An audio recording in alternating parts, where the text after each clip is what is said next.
E meu desejo errava tão mais voluptuosamente entre elas, quanto mais se começava a instalar nesses rostos movediços uma fixação relativa das feições, para se poder distinguir, mesmo que ainda viesse a mudar, a efígie maleável e flutuante. As diferenças que havia entre os rostos estavam, sem dúvida, bem longe de corresponder idênticas diferenças no comprimento e largura das feições, as quais, de uma para outra dessas meninas, e por mais diferentes que parecessem, talvez pudessem ser quase sobreponíveis. Mas o nosso conhecimento de rostos não é matemático. Primeiro, não começa por medir as partes, mas antes toma como ponto de partida uma expressão, um conjunto. De modo que os rostos, talvez, construídos de maneira pouco dissemelhante, conforme fossem iluminados pelo fogo de uma cabeleira ruiva, por uma tez rosada, ou pela luz branca de uma palidez baça, alongavam-se ou alargavam-se, se transformando numa outra coisa, tal como os adereços de palco dos ballets russes, que por vezes, quando vistos à luz do dia, não passam de simples rodelas de papel, mas que o gênio de um Bakst, conforme a iluminação cor de carne ou lunar com que banha o cenário, faz com que pareçam ora uma turquesa duramente incrustada na fachada de um palácio, ou uma rosa de bengala desabrochando languidamente no meio de um jardim. Assim, ao tomarmos conhecimento dos rostos, medímo-los com toda a exatidão, não como agrimensores, mas como pintores.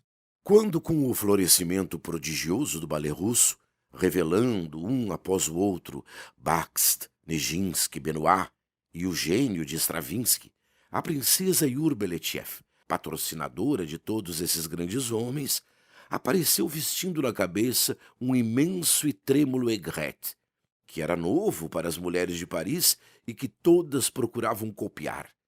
Era amplamente suposto que essa criatura maravilhosa havia sido importada em sua copiosa bagagem e como seu tesouro mais inestimável pelos dançarinos russos.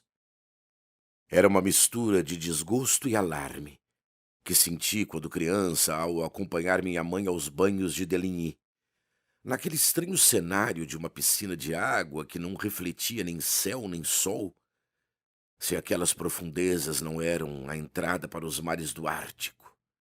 Ao longe, um gondoleiro começa a cantar, e neste cenário solitário e real, gelado e hostil, em que eu ia ficar sozinho, os sons do Sole Mio, erguendo-se como um canto fúnebre, pareciam testemunhar minha miséria. Contudo, alguma coisa me chamou a atenção. E não foi o rosto que não consegui ver, nem um uniforme oculto por um amplo capote, mas sim a extraordinária desproporção entre o número de pontos diferentes por onde o seu corpo passou e o reduzido número de segundos durante os quais aquela saída se produziu. Saída que mais parecia a fuga tentada por um sitiado. De sorte que, se não o reconheci formalmente, lembrei-me, nem falo da figura, nem da elegância, nem do andar, nem da rapidez de Saint-Loup, daquela espécie de ubiquidade que lhe era tão peculiar. O militar, capaz de ocupar em tão pouco tempo tantas posições diferentes no espaço, tinha desaparecido, sem me ver, numa rua transversal.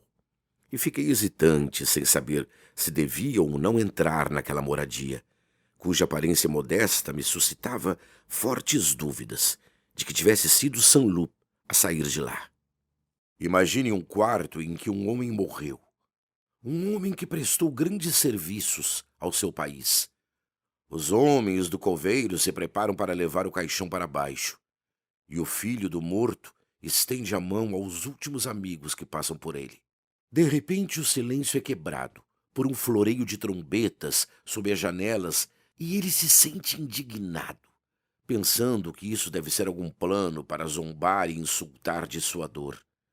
Mas logo esse homem, que até este momento dominou suas emoções, dissolve-se em lágrimas, pois percebe que o que houve é o bando de um regimento que veio compartilhar seu luto e prestar homenagem ao cadáver de seu pai.